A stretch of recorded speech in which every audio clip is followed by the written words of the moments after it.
Hey everyone, very warm welcome to all of you. Welcome to life science पाठशाला।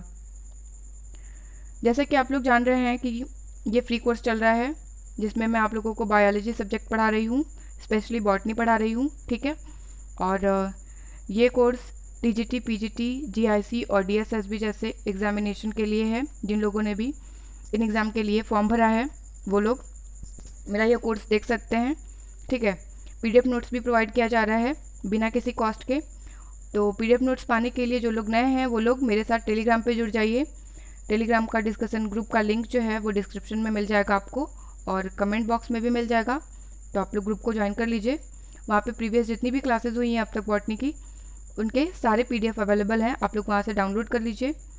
और मैंने अब तक बॉटनी में वायरस कंप्लीट करा दिया है, बैक्टीरिया कंप्लीट कराया है, और अब हम बात कर रहे हैं एल्गी के बारे में, ठीक है। एल्गी की 2 क्लासेस पहले हो चुकी हैं, आज तीसरी क्लास है। तो जो लोग नहीं देखे हैं वो लोग पहले 2 पार्ट देख लीजिए एल्गी का और फिर आज की क्लास पे प्रोसीड कीजिए। वैसे आप ये पढ़ सकते हैं क्योंकि न्यू टॉपिक है। आज हम बात करेंगे ग्रीन एल्गी के बारे में, ठीक है। इससे पहले एल्गी क्या होता है, एल्गी का जनरल कैरेक्टर, एल्गी का क्लासिफिकेशन और ब्लू ग्रीन एल्गी का जनरल कैरेक्टर, उसके कुछ इंपॉर्टेंट जेनरा, ये सारी चीज़ें डिस्कस हो चुकी हैं। और आज हम ग्रीन एल्गी के बारे में बात करेंगे, ग्रीन एल्गी के बारे में डिस्कस करेंगे, उसका जनरल कैरेक्टर और उसके जेनरा के बारे में, ठीक है। तो शुरू करते हैं क्लास को। बात करते हैं ग्रीन एल्गी की, ठीक है। तो फ्रिच जो थे उन्होंने एल्गी को 11 क्लास में क्लासीफाई किया था, ठीक है। उनके क्लासिफिकेशन के अकॉर्डिंग जो एल्गी है उसको 11 क्लास में बांटा गया है, जिसमें से एक क्लास है क्लोरोफाइसी, ठीक है। ये एक क्लास है और जिसको कॉमनली कहा जाता है ग्रीन एल्गी, ठीक है। ग्रीन एल्गी क्यों कहते हैं ये आगे हम बात करेंगे। देखते हैं general character, commonly known as green algae, ठीक है। क्लोरोफाइसी को कॉमनली ग्रीन एल्गी कहा जाता है। exhibit a wide range in their thallus structure and morphology such as unicellular motile form, non-motile form, synovium, palmelloid, dendroid, filamentous unbranched, branched, heterotrichous, siphonaceous and parenchymatous, ठीक है। जो Chlorophyceae है उसके thallus structure में हमें काफ़ी ज़्यादा वेरिएशन देखने को मिलता है, ठीक है।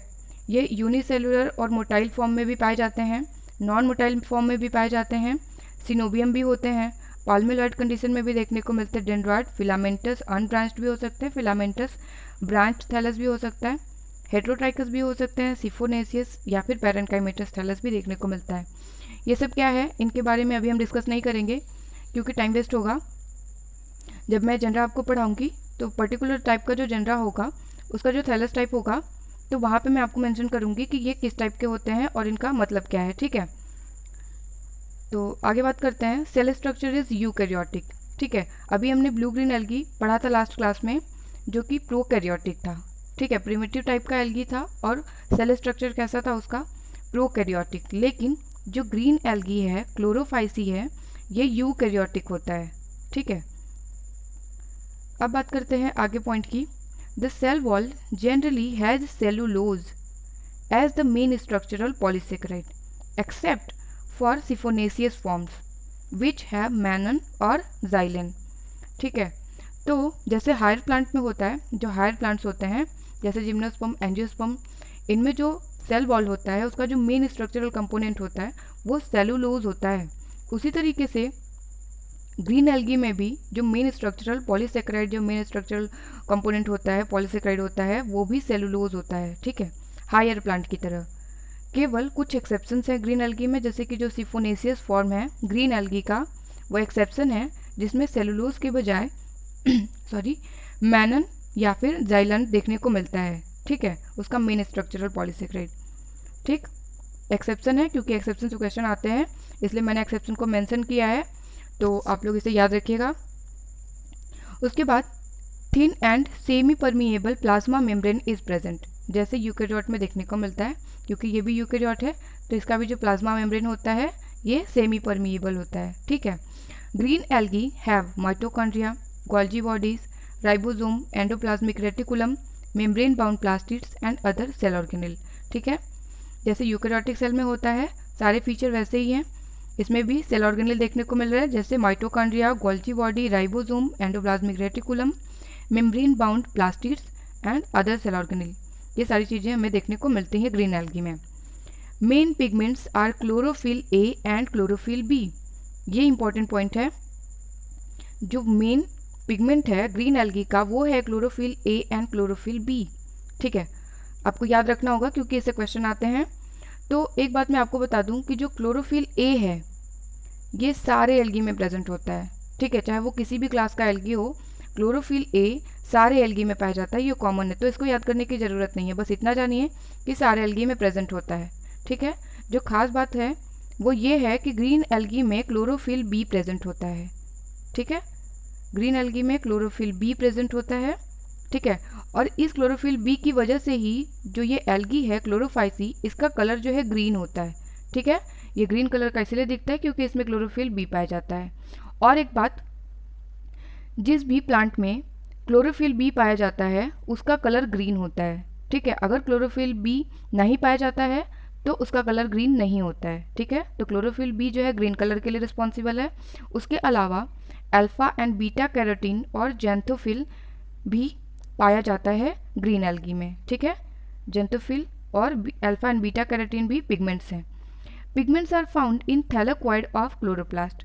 ठीक है, क्लोरोप्लास्ट में जो थैलेक्वाइड होता है उस थैलेक्वाइड में ही ये सारे पिगमेंट्स जो है देखने को मिलते हैं। ठीक है, the shape of chloroplast shows much variation.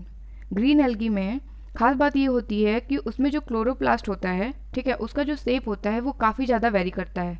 अलग अलग जेनरा में अलग अलग शेप के क्लोरोप्लास्ट देखने को मिलते हैं, जैसे कि कप शेप्ड देखा जाता है क्लेमाइडोमोनास में, गर्डल शेप्ड होता है यूलोथ्रिक्स में, रेटिकुलेट होता है क्लेडोफोरा और ओडोगोनियम में, पेराइटल होता है ड्रेपरनेल्डियोप्सिस में, स्टिलेट होता है जिग्निमा में, स्पाइरल होता है स्पाइरोगायरा में, एंड डिस्क्वाइड होता है कैरा में और वाउचेरिया में।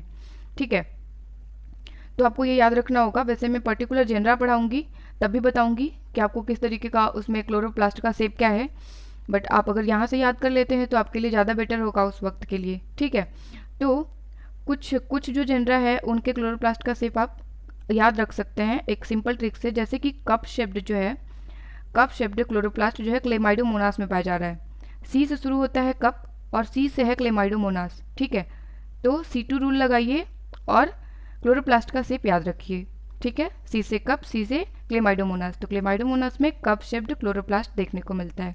उसी तरीके से स्पाइरोगायरा, एस से स्पाइरोगायरा, एस से स्पाइरल। ठीक है, स्पाइरल स्पाइरो, ठीक है, नाम में सिमिलरिटी है तो आप याद रख सकते हैं स्पाइरोगायरा में स्पाइरल शेप्ड क्लोरोप्लास्ट देखने को मिलता है। उसके अलावा बाकी जो शेप के क्लोरोप्लास्ट हैं और जो जेनरा है वो आपको याद करने पड़ेंगे। ठीक है, the chloroplast normally contains pyrenoid surrounded by the sheath of starch. जो क्लोरोप्लास्ट होता है इसमें पायरेनॉइड्स भरे हुए होते हैं। ठीक है, क्लोरोप्लास्ट के अंदर पायरेनॉइड्स पाए जाते हैं और ये पायरेनॉइड्स जो हैं ये कवर्ड होते हैं, सराउंडेड होते हैं किससे, शीथ ऑफ स्टार्च से। मतलब स्टार्च की शीथ बनी होती है और उस स्टार्च से ये पायरेनॉइड जो है अंदर कवर्ड होते हैं। ठीक है, ये पायरेनॉइड है, इसके बाहर स्टार्च की शीथ बनी हुई है और ये कहाँ पाया जा रहा है, ये पाया जा रहा है क्लोरोप्लास्ट में। ठीक, well organised nucleus is present. ठीक है, यूकैरियोटिक है तो न्यूक्लियस जो है वेल ऑर्गेनाइज्ड होता है। Most flagellated cells have a photosensitive red eye spot और stigma near the flagellar base. ठीक है, तो ज़्यादातर जो फ्लैजिलेटेड सेल्स होते हैं वो फोटो सेंसिटिव होते हैं, उनके पास एक सेल, ज़्यादातर जो फ्लैजिलेटेड सेल्स होते हैं उनमें रेड आई स्पॉट या फिर स्टिग्मा देखने को मिलता है जो कि फोटो सेंसिटिव ऑर्गन है। ठीक है, तो फोटो सेंसिटिव ऑर्गन जिसको रेड आई स्पॉट या फिर स्टिग्मा कहा जाता है, और ये ज़्यादातर जो फ्लैजिलेटेड जिनमें फ्लैजिला पाया जाता है ऐसे सेल्स में देखने को मिलते हैं। ठीक है, और इनका पोजीशन कहाँ पे होता है, ये फ्लैजिला के बेस की तरफ होते हैं। जैसे अगर ये एल्गी है और ये इसका फ्लैजिला है तो फ्लैजिला का ये जो बेस है इसकी तरफ यहीं कहीं पे स्टिग्मा इधर कहीं लोकेटेड होगा। ठीक है, प्रेजेंट होगा। ठीक है, their photosynthetic pathways are similar to higher plants. अगर ग्रीन एल्गी की बात करें तो ग्रीन एल्गी में जो फोटोसिंथेसिस होता है उसको वो जो पाथवे है फोटोसिंथेटिक पाथवे वो सिमिलैरिटी शो करता है हायर प्लांट से। ब्लू ग्रीन एल्गी में भी जो फोटोसिंथेटिक पाथवे था वो हायर प्लांट से सिमिलैरिटी शो कर रहा था। ठीक है, अगर आप ये जो जो लोअर प्लांट से जैसे कि बैक्टीरिया, वायरस और एल्गी, ये सारे जो भी आप पढ़ेंगे, अगर आप इनमें कंपैरिजन करके पढ़ेंगे तो आपको ज़्यादा अच्छे से चीज़ें याद रहेंगी। ठीक है, और कन्फ्यूज़न नहीं होगा। तो अभी हमने ब्लू ग्रीन एल्गी पढ़ लिया, अब हम ग्रीन एल्गी पढ़ रहे हैं। तो अगर हम कंपेयर करके पढ़ेंगे तो हमें ज़्यादा अच्छे से चीज़ें समझ में आएंगी, याद भी रहेंगी और एग्जाम में ईजिली क्वेश्चन भी सॉल्व होंगे। ठीक है, तो कंपेयर करते रहिए। रिजर्व फूड मटेरियल क्या है ग्रीन एल्गी का? स्टार्च। ठीक है, ब्लू ग्रीन एल्गी में रिजर्व फूड मटेरियल क्या था? साइनोफाइसिन ग्रेन्यूल और साइनोफाइसिन स्टार्च। ठीक है, जबकि यहाँ पे क्या है रिजर्व फूड? वो है स्टार्च। ठीक है, द मोटाइल वेजिटेटिव और reproductive cells have 2 rarely 4 equal smooth whip like flagella. ठीक है, जो वेजिटेटिव या रिप्रोडक्टिव सेल्स होते हैं जो कि मोटाइल होते हैं, जो मूव कर सकते हैं, ऐसे वेजिटेटिव या रिप्रोडक्टिव सेल्स जो होते हैं उनमें कॉमनली 2 फ्लैजिला देखने को मिलता है। ठीक है, कॉमनली 2 फ्लैजिला पाए जाते हैं, लेकिन रेयर केस में कुछ एल्गी में 4 फ्लैजिला भी देखने को मिलता है। और ये जो फ्लैजिला होते हैं इनकी जो साइज जो लेंथ होती है वो इक्वल होती है, स्मूथ होते हैं और विप लाइक होते हैं। ठीक है, विप लाइक फ्लैजिला पाया जाता है जो कि स्मूथ होता है और इनकी लेंथ इक्वल होती है। और सामान्यतया 2 फ्लैजिला देखने को मिलता है ग्रीन एल्गी में, बट रेयर केस में 4 फ्लैजिला भी पाया जाता है। They reproduce by vegetative, asexual and sexual method. ठीक है, कंपेयर करिए ब्लू ग्रीन एल्गी से। ब्लू ग्रीन एल्गी में केवल वेजिटेटिव रिप्रोडक्शन था, एसेक्सुअल और सेक्सुअल मेथड जो सेक्सुअल मेथड था वो कम्प्लीटली एब्सेंट था। ठीक है, लेकिन ग्रीन एल्गी में वेजिटेटिव, एसेक्सुअल और सेक्सुअल सारे मेथड देखने को मिलते हैं।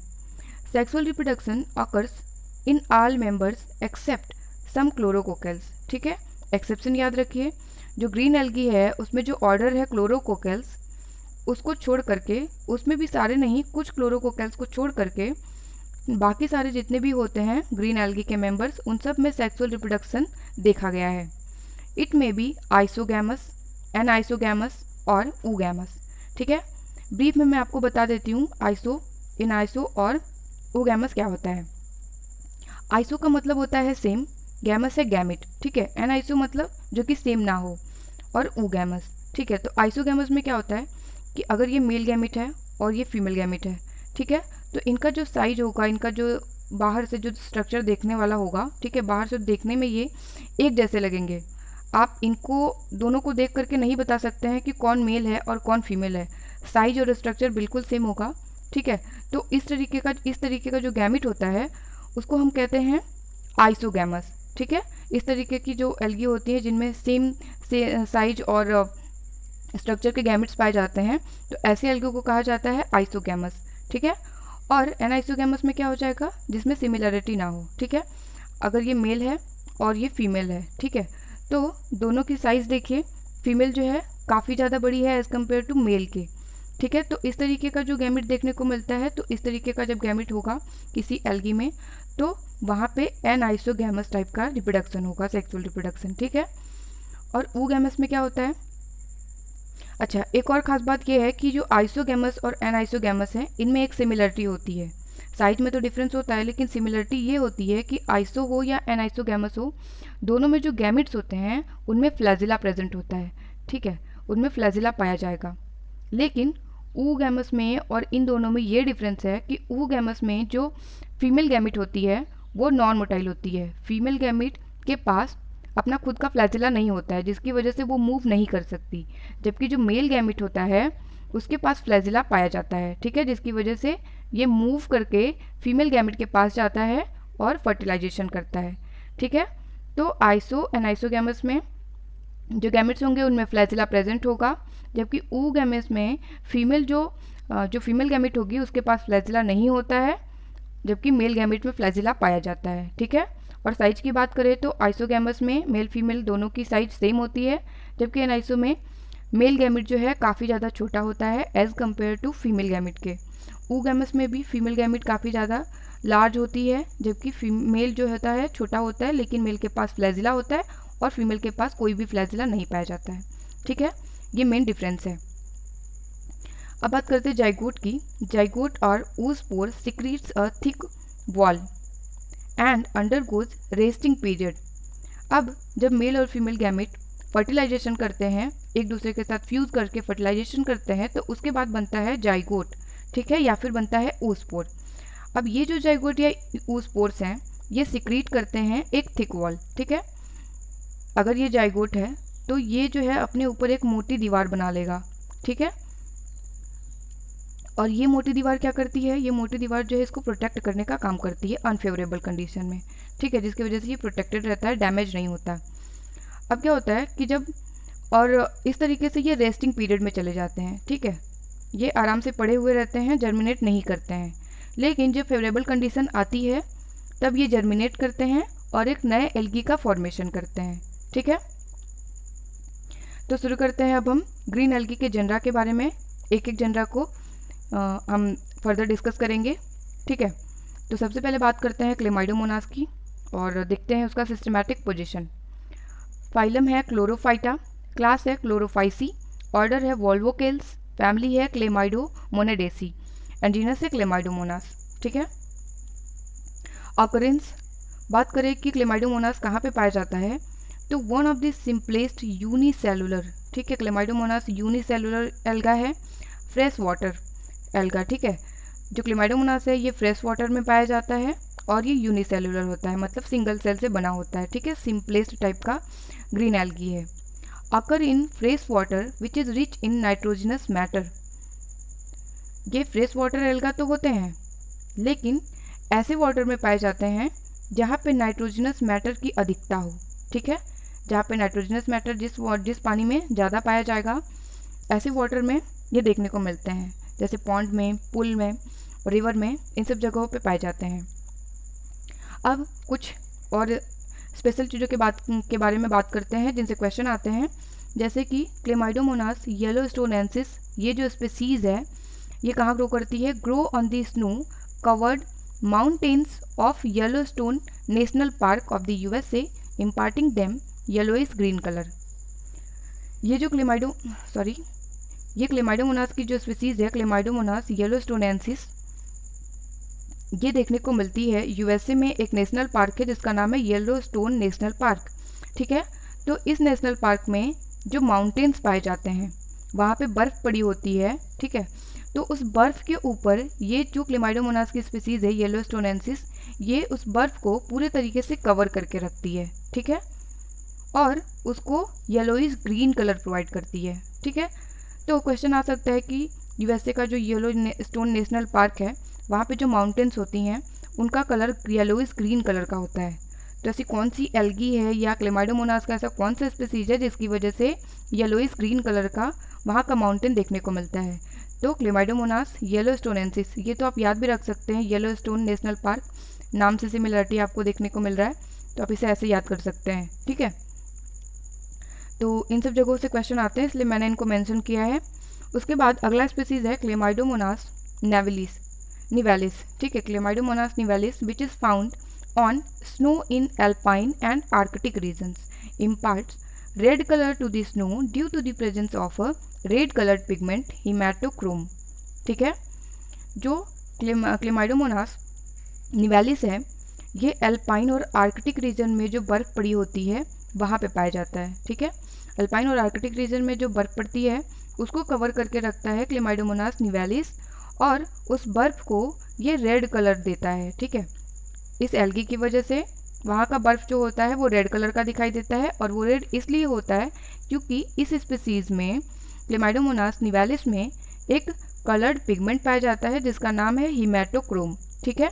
ये सब क्वेश्चन वाले पॉइंट्स हैं, याद रखिएगा। हिमेटोक्रोम की वजह से रेड कलर अपीयर होता है अल्पाइन और आर्कटिक रीजन का स्नो, ठीक है।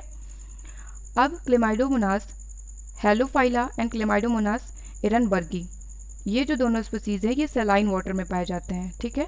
सेलाइन वाटर में पाए जाते हैं मतलब ये सी में पाए जाएंगे, समुद्र में पाए जाएंगे, ठीक है। अब थैलेस स्ट्रक्चर की बात करते हैं। क्लेमाइडोमोनास जो है यूनिसेलुलर और मोटाइल एल्गा है, ठीक है, यूनिसेलुलर होता है और मोटाइल है, ठीक है, फ्लैजिला पाए जाएंगे, ये मूव कर सकता है, ठीक है। उसके बाद सेल इज़ बाईफ्लैजिलेट, मतलब जो क्लेमाइडोमोनास से बाईफ्लैजिलेट होता है, मतलब इसके पास 2 फ्लैजिला होते हैं एंड ये स्पेरिकल या फिर पियर शेप्ड हो सकता है। ठीक है। Cell is bounded by thin but firm cellulose. अब जो क्लेमाइडोमोनास की सेल है उसके ऊपर एक पतली परत पाई जाती है सेलुलोज की। ठीक है। But glycoproteins are main structural component of the cell wall. ठीक है। सेलुलोज की पतली परत तो पाई जाती है, लेकिन जो मेन कंपोनेंट होता है स्ट्रक्चरल कंपोनेंट सेल वॉल का क्लेमाइडोमोनास में, वो ग्लाइकोप्रोटीन होता है। Most species have cup shaped parietal chloroplast. ठीक है, मैंने बताया सी से क्लेमाइडोमोनास और सी से कप शेप्ड क्लोरोप्लास्ट। ठीक है, तो कप शेप्ड क्लोरोप्लास्ट जो है देखने को मिलता है क्लेमाइडोमोनास की ज़्यादातर स्पीसीज में, लेकिन कुछ स्पीसीज में एच शेप्ड क्लोरोप्लास्ट भी देखने को मिलता है, जैसे कि क्लेमाइडोमोनास बिसिलिएटा में एच शेप्ड होता है, फिर डिस्क्वायर्ड होता है क्लेमाइडोमोनास एल्पाइना में, एंड रेटिकुलेट होता है क्लेमाइडोमोनास रेटिकुलेटा में। ठीक है। उसके अलावा ईच सेल हैज़ एन, यहाँ पे एन होगा, एंड नहीं होगा, आई स्पॉट और stigma which lies near the anterior and. ठीक है। और क्लेमाइडोमोनास की प्रत्येक सेल्स में जितने भी क्लेमाइडोमोनास पाए जाते हैं उन सब में आई स्पॉट, जिसको स्टिग्मा कहा जाता है, ये पाया जाता है और इसका लोकेशन जो है एंटीरियर एंड के तरफ होता है। जैसे अगर ये क्लेमाइडोमोनास है तो ये हो गया इसका एंटीरियर एंड और इसके पीछे की तरफ हो जाएगा पोस्टीरियर। ठीक है, तो एंटीरियर एंड की तरफ क्लेमाइडोमोनास में स्टिग्मा देखने को मिलता है। ठीक है। Stigma is photo receptive organ and functions as primitive eye. ठीक है, ये फोटो रिसेप्टिव ऑर्गन है, ये लाइट को सेंस कर सकता है, उसको रिसीव कर सकता है स्टिग्मा, एंड प्रिमिटिव आई की तरह फंक्शन करता है। ठीक है।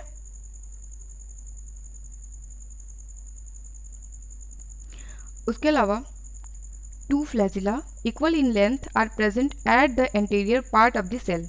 ठीक है, मैंने बताया कि क्लेमाइडोमोनास जो होता है ये बाईफ्लैजिलेट होता है, 2 फ्लैजिला पाए जाते हैं जिनकी लेंथ जो है इक्वल होती है।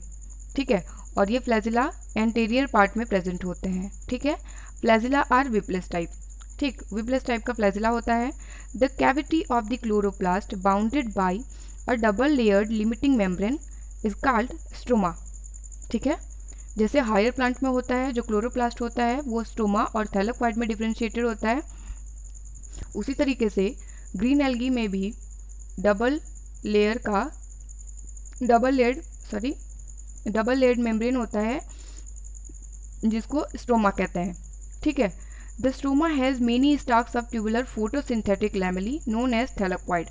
ठीक है, और स्ट्रोमा जो होता है इसके पास बहुत सारे ट्यूबुलर फोटोसिंथेटिक लैमेली के स्टाक्स पाए जाते हैं जिनको थैलेकोइड कहा जाता है। ठीक है, तो हायर जो ग्रीन एल्गी है उसका जो क्लोरोप्लास्ट होता है उसमें स्ट्रोमा और थैलेकोइड पाए जाते हैं। उसके अलावा जो ग्रीन एल्गी है ये मोस्टली फोटोट्रॉफिक होता है। ठीक है, ये फोटोट्रॉफिक होता है। ठीक है, फोटोसिंथेसिस करता है, फोटोट्रॉफिक होता है। यह है क्लेमाइडोमोनास का स्ट्रक्चर जिसमें 2 फ्लैजिला पाए जा रहे हैं। ठीक है, जिनकी लेंथ आप देख सकते हैं इक्वल है। इसको बाईफ्लैजिलेट इसीलिए कहते हैं क्योंकि 2 फ्लैजिला होता है। ठीक है, शेप देखिए स्फेरिकल भी हो सकता है और पियर शेप्ड भी हो सकता है। ठीक है, पियर ऐसे ही दिखता है। उसके अलावा इसमें सेल ऑर्गेनेल्स पाए जाते हैं जैसे कि vacuole, mitochondria, Golgi apparatus, chloroplast. ये देखिए कप शेप्ड क्लोरोप्लास्ट देखने को मिल रहा है क्लेमाइडोमोनास में। ठीक है, ये कप शेप्ड है। उसके अलावा ये साइटोप्लाज्म है, एंड देन क्योंकि इसके क्लोरोप्लास्ट में पायरिनॉइड पाया जाता है तो ये रहा पायरिनॉइड। ठीक है, और ये पायरिनॉइड कवर्ड होता है किससे? स्टार्च की सीड से। ठीक है, तो ये पायरिनॉइड जो है कवर्ड है स्टार्च ग्रेन से। उसके अलावा वेल ऑर्गेनाइज न्यूक्लियस पाया जा रहा है और एंटीरियर पोर्शन में एंटीरियर एंड की तरफ स्टिग्मा देखने को मिलता है। ठीक है, ये है क्लेमाइडोमोनास। अब बात करते हैं रिप्रोडक्शन की। तो क्लेमाइडोमोनास में जो रिप्रोडक्शन होता है वो एसेक्सुअल और सेक्सुअल दोनों मेथड से होता है, जबकि वेजिटेटिव रिप्रोडक्शन जो है एब्सेंट होता है। तो एसेक्सुअल रिप्रोडक्शन की बात करते हैं। Main asexual method is zoospores, but some other type of spores such as aplanospore, hypnospore and palmella stage are also found. ठीक है, क्लेमाइडोमोनास में जो एसेक्सुअल रिप्रोडक्शन होता है वो मेनली जूस्पोर से होता है, बट एप्लेनोस्पोर, हिप्नोस्पोर एंड पाल्मेला स्टेज से भी एसेक्सुअल रिप्रोडक्शन देखा जाता है। ठीक है, मैं इनका डेफिनेशन आपको इसलिए नहीं बता रही क्योंकि ये नहीं पूछा जाता है आपके एग्जाम में कि जूस्पोर क्या होता है, प्लेनोस्पोर क्या होता है, हिप्नोस्पोर क्या होता है। ठीक है, ये नहीं पूछा जाएगा, केवल ये पूछा जाएगा कि इस स्पीसीज़ में जो सेक्सुअल या एसेक्सुअल रिप्रोडक्शन होता है वो किस मेथड से होता है, ठीक है। क्या होता है ये नहीं पूछा जाता है, तो अननेसेसरी थिंग्स पे हम टाइम वेस्ट नहीं करेंगे। बस इतना जानिए कि एसेक्सुअल रिप्रोडक्शन क्लेमाइडोमोनास में जूस्पोर, एप्लेनोस्पोर, पाल्मेला स्टेज और हिप्नोस्पोर से होता है, ठीक है। जिसमें पाल्मेला स्टेज जो है ये इंपॉर्टेंट है, ठीक है। इससे क्वेश्चन आया भी है, तो आप याद रख सकते हैं कि क्लेमाइडोमोनास जो है इसमें पाल्मेला स्टेज पाई जाती है, ठीक है। और ये पाल्मेला स्टेज जो है एसेक्सुअल रिप्रोडक्शन का एक मेथड है जिससे क्लेमाइडोमोनास जो है रिप्रोड्यूस कर सकता है, ठीक है। आपको ये याद रखना होगा। अब बात करते हैं हम सेक्सुअल रिप्रोडक्शन की। तो सेक्सुअल रिप्रोडक्शन क्लेमाइडोमोनास में आइसोगैमस भी होता है, एनाइसो भी होता है और ऊगैमस भी होता है, ठीक है। तो डायग्राम के माध्यम से वैसे तो मैं आपको बता चुकी हूँ, फिर यहाँ पे डायग्राम भी देख लीजिए। आइसो में क्या होता है, आइसोगैमी में सिमिलर स्ट्रक्चर देखने को मिलता है और साइज भी सेम होती है। यहाँ पे देखिए इसकी और इसकी, ये दोनों जो गैमिट हैं इनका ये बिल्कुल एक जैसे देखने में लग रहे हैं, ठीक है। तो इस तरीके का जो गैमिट होता है वो आइसोगैमस होता है। और यहाँ पे फीमेल जो है वो काफ़ी ज़्यादा लार्ज है और मेल जो है काफ़ी छोटा सा है, ठीक है। तो इस तरीके का जो गैमिट पाया जाता है उसको एनाइसोगैमी कहा जाता है। और ऊगैमी में क्या है, जो फीमेल है उसके पास फ्लैजिला नहीं है, वो नॉन मोटाइल है, और जो मेल है वो छोटा सा है, उसकी साइज छोटी है और फ्लैजिला प्रेजेंट है, ठीक है। ये जो आइसोगैमी है और एनाइसोगैमी है इनमें फ्लैजिला प्रेजेंट है गैमिट्स में, जबकि ऊगैमस में जो फीमेल है उसके पास फ्लैजिला नहीं होता है जबकि मेल के पास फ्लैजिला होता है, ठीक है। तो ये मेन डिफरेंसेस हैं और ये है सेक्सुअल रिप्रोडक्शन का मेथड। अल्टरनेशन ऑफ जनरेशन की बात करें तो जो क्लेमाइडोमोनास है इसमें ज़्यादातर इसकी पूरी लाइफ में ज़्यादातर जो समय होता है वो हैप्लॉइड फेज ही रहता है, ठीक है। ज़्यादातर क्लेमाइडोमोनास हैप्लॉइड कंडीशन में रहता है, केवल कुछ समय के लिए ये डिप्लॉइड फेज में जाता है तब जब जाइगोट का फॉर्मेशन होता है। जब मेल और फीमेल गैमीट फर्टिलाइज करते हैं, जाइगोट बनाते हैं, तो जो जाइगोट होता है वो डिप्लॉइड होता है और बाकी पूरे समय क्लेमाइडोमोनास हैप्लॉइड कंडीशन में रहता है, ठीक है। तो ये है इसका alternation of generation. Life cycle देखिए, क्लेमाइडोमोनास है जिसमें एसेक्सुअल रिप्रोडक्शन का मेथड क्या है, जूस्पोर, एप्लेनोस्पोर, हिप्नोस्पोर और पाल्मेला स्टेज, ठीक है।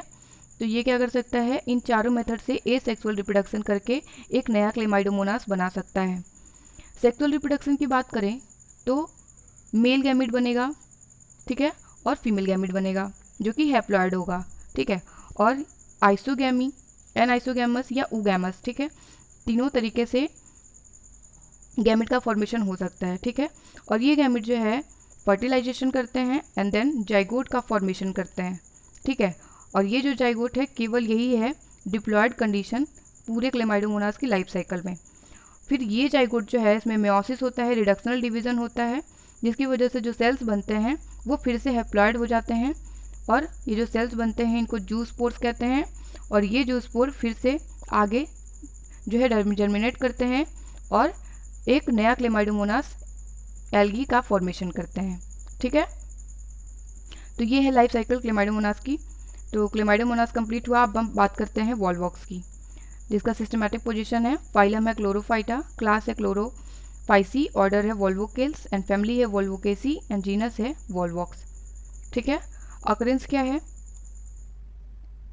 Volvox is most highly evolved coenobial alga, ठीक है। ये हाईली इवॉल्व्ड है, क्वेश्चन पूछा जा सकता है नाम देके कई सारे एल्गी का कि हाईली इवॉल्व्ड एल्गी कौन सा है, तो वॉल्वॉक्स जो है ये सबसे ज़्यादा हाईली, सबसे ज़्यादा तो नहीं कह सकते, मोस्ट हाईली इवॉल्व्ड एल्गी है वॉल्वोकेसी फैमिली का, ठीक है, ग्रीन एल्गी में। एंड ये सिनोबियल एल्गा होता है। अब सिनोबियल क्या होता है, the number of cells in a colony is in multiple of 2 and each colony with definite number of cells are called coenobium, ठीक है। तो अगर ये एक कॉलोनी है तो इसमें जो नंबर ऑफ सेल्स होंगे, मतलब जो इसमें सेल्स की संख्या होगी वो मल्टीपल ऑफ 2 होगी, मतलब वो 2 हो सकती है, 4 हो सकती है, 8 हो सकती है, 16 हो सकती है, 32, 64 इस तरीके से बढ़ता जाएगा, ठीक है। लेकिन वो मल्टीपल ऑफ 2 होगा, ठीक है। 2 से मल्टीप्लाई करिए उस नंबर को, वही होगा, ठीक है। ऐसा कोई नंबर में नहीं पाया जाएगा सेल कॉलोनी में जो कि 2 से डिवाइड ना हो रहा हो, ठीक है। या 2 का हम 2 को मल्टीप्लाई करते जाएंगे तो जो नंबर आता जाएगा तो कॉलोनी में उतने ही नंबर ऑफ सेल्स पाए जाते हैं, ठीक है, and each colony with definite number of cells, और जितनी भी कॉलोनीज होती है उनमें एक निश्चित संख्या होती है सेल्स की। ठीक है, तो इस तरीके की जो कंडीशन होती है, जो कॉलोनी होती है, उसको सिनोबियम कहा जाता है। ठीक है, तो जो वॉल्वॉक्स है ये सिनोबियल एल्गा है। ठीक, थैलस स्ट्रक्चर की बात करते हैं तो ये कॉलोनियल एल्गा है। ठीक है, कॉलोनी में रहता है and colonies are oval to spherical in shape, और कॉलोनी ओवल भी हो सकती है, स्फेरिकल भी हो सकती है शेप में। सेल्स आर बाईफ्लैजिलेट, ये भी बाईफ्लैजिलेट है, जैसे क्लेमाइडोमोनास था 2 फ्लैजिला पाए जा रहे थे, तो वॉल्वॉक्स में भी 2 फ्लैजिला पाए जाते हैं। Each cell of the colony has its own gelatinous sheath, और कॉलोनी में जितनी भी सेल्स होती हैं उन सब सेल्स के पास अपना खुद का जिलेटिनस शीथ होता है जो कि इनको कवर करके रखता है। They are eukaryotic. ठीक है, वॉल्वॉक्स भी यूकैरियोटिक है, तो यूकैरियोट के सारे फीचर भी होंगे इसके पास। अब अगर क्लोरोप्लास्ट की बात करें तो इसका भी क्लोरोप्लास्ट कप शेप्ड ही होता है, जैसे कि क्लेमाइडोमोनास था उसका कप शेप्ड था, वॉल्वॉक्स जो है इसमें भी कप शेप्ड क्लोरोप्लास्ट देखने को मिलता है, इसीलिए इनको सेम फैमिली में रखा गया है। ठीक है, 2 contractile vacuoles, 2 flagella and an eye spot in each cell. ठीक है, कप शेप्ड क्लोरोप्लास्ट पाया जाता है प्रत्येक सेल में, 2 कॉन्ट्रेक्टाइल वैक्यूल होते हैं, 2 फ्लैजिला पाया जाता है और एक आई स्पॉट देखने को मिलता है स्टिग्मा हर सेल में। ठीक है, nucleus is connected with the flagella, और जो फ्लैजिला होता है उससे न्यूक्लियस जो है कनेक्टेड होता है। ठीक है, most cells of the colony are vegetative and only few are reproductive. अब अगर ये कॉलोनी है तो इसमें जितने भी सेल्स हैं, ज़्यादातर जो सेल्स होते हैं वो वेजिटेटिव होते हैं। ठीक है, केवल कुछ ही सेल्स होते हैं जो कि रिप्रोडक्टिव होते हैं। अब वेजिटेटिव और रिप्रोडक्टिव सेल्स में डिफ्रेंशिएशन कैसे करेंगे, तो उनको भी बताया जा सकता है देख करके। The reproductive cells do not have flagella, ठीक है, and are relatively larger than the vegetative cells. आप बता सकते हैं कॉलोनी दे करके कि कौन सा वेजिटेटिव सेल है और कौन सा रिप्रोडक्टिव सेल है। ठीक है, क्योंकि रिप्रोडक्टिव सेल में फ्लैजिला नहीं पाया जाता है, और साथ ही साथ जो रिप्रोडक्टिव सेल्स हैं उनकी साइज भी काफ़ी लार्ज होती है वेजिटेटिव सेल्स के कंपेरिजन में। The cells at the anterior end of the colony have relatively large eye spots than those at the posterior end. ठीक है, तो अगर ये कॉलोनी है तो इसका जो एंटीरियर पोर्शन है, ठीक है, तो एंटीरियर रीजन में जो आई स्पॉट देखने को मिलता है, जो स्टिग्मा देखने को मिलता है, वो उसकी साइज जो है काफ़ी लार्ज होती है, लेकिन पोस्टीरियर एंड में जो स्टिग्मा आपको देखने को मिलते हैं उनकी साइज जो है छोटी होती है। ठीक है, तो इस वजह से क्योंकि इनमें एक तरफ छोटा स्टिग्मा देखने को मिल रहा है हमें, एक तरफ बड़ा देखने को मिल रहा है, तो इस वजह से जो वॉल्वॉक्स की कॉलोनी होती है ये पोलैरिटी शो करती है। ठीक है, वॉल्वॉक्स की कॉलोनी कैसी होती है, पोलर होती है। ठीक है, पोलैरिटी शो करती है। ये सिनोबियम का स्ट्रक्चर है, ये देखिए ये पार्ट ऑफ सिनोबियम है, मतलब पूरा सिनोबियम नहीं है, पूरी कॉलोनी नहीं है, आधा ही है। ठीक है, जिसमें ये छोटे छोटे जितने भी ये आपको ऐसे दिख रहे हैं, ठीक है, ये जो छोटा छोटा स्ट्रक्चर दिख रहा है ये एक वॉल्वॉक्स है। ठीक है, ये पूरी कॉलोनी है जिसमें बहुत सारे वॉल्वॉक्स पाए जा रहे हैं जो कि 2 के मल्टीपल्स में ही इनके नंबर होंगे, और इनके कॉलोनी में जो नंबर होगा वो फिक्स होगा। ठीक है, और जो वेजिटेटिव सेल्स होते हैं उनमें फ्लैजिला प्रेजेंट होता है, और जो रिप्रोडक्टिव सेल्स होंगे उनमें फ्लैजिला नहीं पाया जाएगा। ठीक है, ये एक सिंगल सेल्स हैं, सिंगल वॉल्वॉक्स है। ठीक, और प्रत्येक वॉल्वॉक्स के ऊपर अपना खुद का जिलेटिनस शीथ पाया जाता है। ठीक है, रिप्रोडक्शन की बात करते हैं तो Volvox reproduces by asexual and sexual method. इसमें भी वेजिटेटिव रिप्रोडक्शन एब्सेंट होता है। रिप्रोडक्शन है एसेक्सुअल और सेक्सुअल मेथड से होता है। एसेक्सुअल रिप्रोडक्शन कैसे होता है, asexual reproduction takes place by special type of cells situated at the posterior end of the colony. These cells called gonidia और पार्थेनोगोनिडिया। ठीक है, वॉल्वॉक्स में जो एसेक्सुअल रिप्रोडक्शन होता है वो एक स्पेशल टाइप के सेल से होता है जो कि कॉलोनी के पोस्टीरियर एंड की तरफ पाया जाता है। ठीक है, और इन सेल्स को, ये जो स्पेशल टाइप के सेल्स हैं जिनसे एसेक्सुअल रिप्रोडक्शन होता है, उसको गोनिडिया या फिर पार्थेनोगोनिडिया कहा जाता है। ठीक है, एंड ये जो गोनिडिया या पार्थेनोगोनिडिया है are about 10 times larger than the vegetative cell. क्योंकि ये रिप्रोडक्टिव सेल है तो रिप्रोडक्टिव सेल जो होता है वॉल्वॉक्स का वो वेजिटेटिव सेल के कंपेरिजन में लार्ज होता है, बट ये गोनिडिया जो है ये वेजिटेटिव सेल के कंपेरिजन में 10 गुना ज़्यादा लार्ज होता है, ठीक है। और ये कहाँ पे सिचुएटेड होते हैं, पोस्टीरियर एंड की तरफ होते हैं। During development gonidia become enlarged and spherical and undergoes 3 longitudinal division forming 8 cells, ठीक है। जब डेवलपमेंट हो रहा होता है गोनिडिया का, तो ये जो गोनिडिया होता है ये इनलार्ज हो जाता है। अगर ये गोनिडिया है तो इसकी साइज़ जो है बड़ी हो जाएगी, ठीक है। उसके बाद ये स्फेरिकल हो जाएगा, राउंड शेप्ड हो जाएगा, एंड देन इसमें जो है 3 बार लॉन्गिट्यूडिनल डिवीज़न देखने को मिलता है, ठीक है। जिसकी वजह से 3 बार जब लॉन्गिट्यूडिनल डिवीज़न होता है तो इसमें 8 सेल्स बन जाती हैं, ठीक है। 8 सेल्स बन जाती हैं, और ये जो 8 सेल्स होती हैं, जो 8 सेल्स होती हैं, ये इस तरीके से अरेंज हो जाती हैं कि ये कर्व प्लेट की तरह दिखने लगती हैं, ठीक है, इस तरीके से, ठीक है। ये 8 सेल इस तरीके से अरेंज हो जाती हैं, ये कर्व प्लेट की तरह दिखने लगती हैं, ठीक है। तो ये जो स्टेज होता है वॉल्वॉक्स का उसको कहा जाता है प्लेकिया स्टेज, ठीक है। तो प्लेकिया स्टेज जो है वॉल्वॉक्स में देखने को मिलता है। अब at the 16 sailed stage a small opening is आकर नोन एज फाइलोपोर, ठीक है। 8 स्टेज पे ये प्लेकिया स्टेज, जब 8 सेल कंडीशन है गोनिडिया का, गोनिडिया में 8 सेल बन रहे हैं तो उसको प्लेकिया स्टेज कहा जा रहा है। लेकिन जब 16 सेल स्टेज बन जाती है तो उस समय एक छोटा सा पोर देखने को मिलता है, एक छोटा सा ओपनिंग पोर देखने को मिलता है, छोटा सा छेद देखने को मिलता है, जिसको कहा जाता है फाइलोपोर, ठीक है। सेक्सुअल रिप्रोडक्शन की बात करें तो sexual reproduction is oogamous type, ठीक है। वॉल्वॉक्स में जो रिप्रोडक्शन होता है सेक्सुअल रिप्रोडक्शन वो केवल oogamous टाइप होता है। और oogamous टाइप क्या होता है ये पहले ही डिस्कस किया जा चुका है। उसके अलावा कुछ इंपॉर्टेंट पॉइंट है, जैसे कि species of Volvox are either monoecious, जैसे कि वॉल्वॉक्स ग्लोबैटर, और डायोसियस, जैसे कि वॉल्वॉक्स ऑरियस, ठीक है। तो वॉल्वॉक्स ग्लोबैटर जो है ये मोनोसियस होता है, और वॉल्वॉक्स ऑरियस जो है ये डायोसियस होता है, ठीक है। उसके अलावा जो मेल रिप्रोडक्टिव सेल्स हैं उनको एंथेरोजॉइड कहा जाता है, जो कि प्रेजेंट होते हैं एंथेरिडियम में, एंड फीमेल रिप्रोडक्टिव सेल को एग कहते हैं, और ये प्रेजेंट होता है oogoनियम में, ठीक है।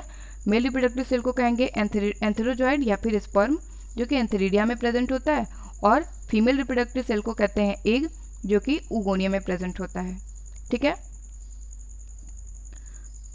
डायग्राम देखिए, ये सिनोबियम है, इसमें ये रहा, ये है oogoनियम, ठीक है, जिसमें एक सेल प्रेजेंट होंगे, और ये है एंथेरिडियम जिसमें एंथेरोजॉइड या फिर स्पर्म प्रेजेंट होगा, ठीक है। तो ये जब एक साथ मिलेंगे तो फर्टिलाइजेशन होगा, एंड देन जाइगोट का फॉर्मेशन होगा, और फिर जाइगोट से एक नया वॉल्वॉक्स का फॉर्मेशन होगा, ठीक है। अल्टरनेशन ऑफ जनरेशन की बात करें तो जो लाइफ साइकिल होती है वॉल्वॉक्स की ये हैप्लॉन्टिक टाइप होती है, ठीक है। अल्टरनेशन ऑफ जनरेशन कैसा होता है, हैप्लॉन्टिक टाइप। अब हैप्लॉन्टिक टाइप क्या होता है, जैसे वॉल्वॉक्स है तो वॉल्वॉक्स में वॉल्वॉक्स जो है अपनी पूरी लाइफ में हैप्लॉइड ही होगा, ठीक है, पूरी लाइफ में हैप्लॉइड होता है। डिप्लॉयड कंडीशन केवल एक समय आती है जब मेल और फीमेल गैमेट जो है फ्यूज़ करते हैं और जाइगोट बनाते हैं, तो ये जो जाइगोट होता है ये होता है डिप्लॉयड, ठीक है। तो वॉल्वॉक्स की पूरी लाइफ में जो डिप्लॉयड कंडीशन होती है वो केवल और केवल देखी जाती है जाइगोट में। उसके अलावा अपनी पूरी लाइफ में वॉल्वॉक्स जो है हैप्लॉइड कंडीशन में होता है, ठीक है। तो इस तरीके का जो लाइफ साइकिल देखने को मिलता है जिस भी एल्गी में या जिस भी ऑर्गेनिज्म में होगा तो उसको हैप्लॉन्टिक टाइप लाइफ साइकिल कहा जाएगा, ठीक है। मतलब फिर से सुन लीजिए, अगर कोई भी ऑर्गेनिज्म है वो अपनी पूरी लाइफ में हैप्लॉइड कंडीशन में है, ठीक है, और उसकी लाइफ में केवल एक ही कंडीशन आती है जब वो डिप्लॉयड होता है, और वो है जाइगोट, ठीक है, जब वो डिप्लॉयड होगा। तो इस तरीके का जो लाइफ साइकिल होता है उसको हैप्लॉन्टिक टाइप कहा जाता है, और वॉल्वॉक्स जो है हैप्लॉन्टिक टाइप का अल्टरनेशन ऑफ जनरेशन शो करता है। क्वेश्चन पूछा जा सकता है इसलिए आप इसे याद रखिएगा, ठीक है। और ये भी पूछा जा सकता है कि हैप्लॉन्टिक टाइप में क्या होता है, ठीक है, तो ये भी याद रखिएगा आप। लाइफ साइकिल देखिए, वॉल्वॉक्स में ए सेक्सुअल रिप्रोडक्शन जो है ये सिनोवियम में वॉल्वॉक्स का कॉलोनी में प्रेजेंट है, ठीक है। तो ए सेक्सुअल रिप्रोडक्शन होता है गोनिडिया से, ठीक है, गोनिडिया जर्मिनेट करेगा, डॉटर कॉलोनी बनाएगा और फिर इसे एक पूरा का पूरा वॉल्वॉक्स का कॉलोनी बन जाएगा, सिनोबियम, जो कि वेल डेवलप्ड होगा। सेक्सुअल रिप्रोडक्शन की बात करें तो सेक्सुअल रिप्रोडक्शन में एंथेरिडियम बनता है, ठीक है। एंथेरिडियम जो है, एंथेरिडियम में बहुत सारे स्पर्म्स होते हैं जिसको एंथेरोजॉइड कहा जाता है, ठीक है, जो कि हैप्लॉइड होता है। ये वॉल्वॉक्स खुद हैप्लॉइड है, ठीक है। जो गोनिडिया था वो भी हैप्लॉइड है, ठीक है। तो इसे जो एंथेरोजॉइड बना, एंथेरिडियम बना जिसके पास स्पर्म था मेल गैमिट, वो भी हैप्लॉइड है, ठीक है। स्पर्म भी हैप्लॉइड है। यहाँ ऊगोनियम है जिसमें एग प्रेजेंट है, जिससे एग बना, ये भी हैप्लॉइड है। अब स्पर्म और एग फ्यूज़ करते हैं, फर्टिलाइजेशन करते हैं, ठीक है। उसके बाद बनता है जाइगोट। अब ये जो जाइगोट है ये होता है डिप्लॉइड, ठीक है। उसके बाद जाइगोट में होता है मेयोसिस, रिडक्शनल डिवीजन, जिससे ये क्या करता है, फिर से हैप्लॉइड हो जाता है और जू स्पोर्स बनते हैं, ठीक है। अब ये जू स्पोर फिर से क्या करता है, जर्मिनेट करता है और फिर से सिनोबियल कॉलोनी बना लेता है वॉल्वॉक्स की, जो कि हैप्लॉइड है, ठीक है। तो आपने देखा कि पूरी लाइफ में वॉल्वॉक्स अपनी पूरी लाइफ में हैप्लॉइड ही था, केवल डिप्लॉइड कंडीशन देखने को मिली जाइगोट में जब मेल और फीमेल गैमेट मिले तब, ठीक है। तो इस तरीके के जो लाइफ साइकिल है उसको haplontic type alternation of generation कहा जाता है, ठीक है। तो आज के क्लास में बस इतना ही। अगले क्लास में हम ग्रीन एल्गी के जो भी बाकी के जेनरा बचे हुए हैं उनके बारे में डिस्कस करेंगे। Thank you.